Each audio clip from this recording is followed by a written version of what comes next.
Hi, everyone. It's Ryan. I'm a mortgage broker and nonprofit leader. We've been doing a financial freedom series. So, whether you're trying to get out of debt or improve your situation so that you can buy a home, we just continue to give tips and continue to work towards more and more financial freedom for each and every one of us.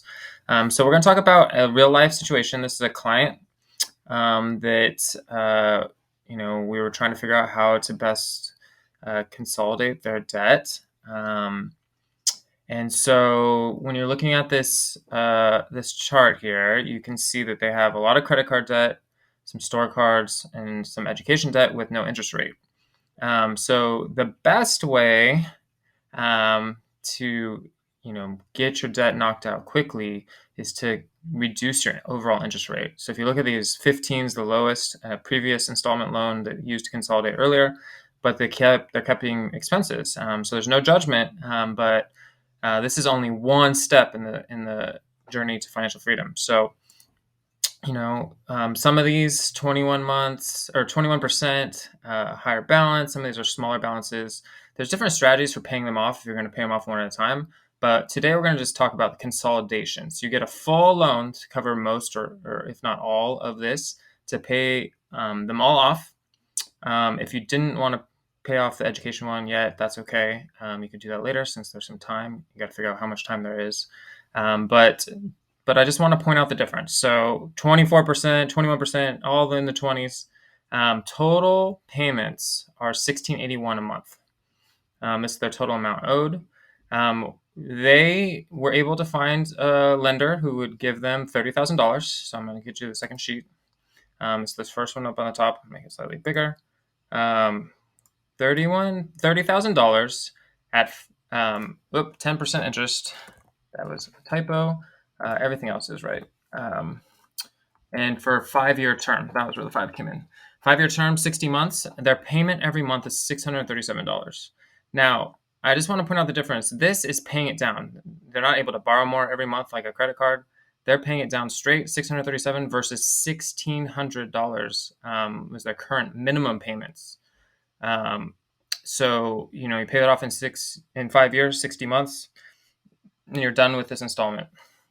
Now, I want to point out that if you stop putting money on your credit cards today and just paid down $1,600 a month, you would pay it off in 12 months, in 41 months, in 28 months, in 58 months. It's actually, manageable. But the thing is about credit cards is every time you swipe it, every time you put more money on it, every time you draw more on, different programs, buy now, more, pay later, another round of education loans for your children or whatever it is, that just pushes out, the minimum payment doesn't knock it out fast enough and you're accruing more, the interest eats up how much you're knocking off of the principal.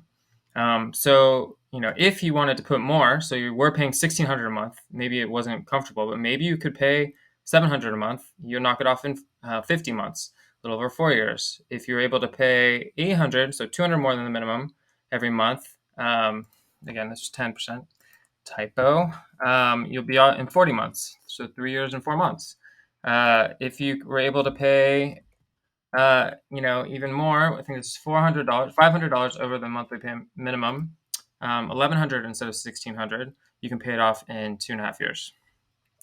This is how just reducing the loan interest rate on $30,000 from in the 20% down to 10%. It just brings immediate freedom. So if times get hard, you're paying $200 more a month, $250 more a month. But then times get hard, you can go back to paying $637 a month for a while, and you're not in more trouble. You have $200 extra in your, to spend elsewhere. But this is the power of consolidation. So let me know if that makes sense. If there's anything you want me to clarify, this is as we've said, the quickest way to bring relief when you're at stage 1 on the financial freedom journey. But even if you have some freedom, you're paying, debt. Maybe it's manageable, but maybe you can find extra cash flow if you consolidate some of your higher interest debt.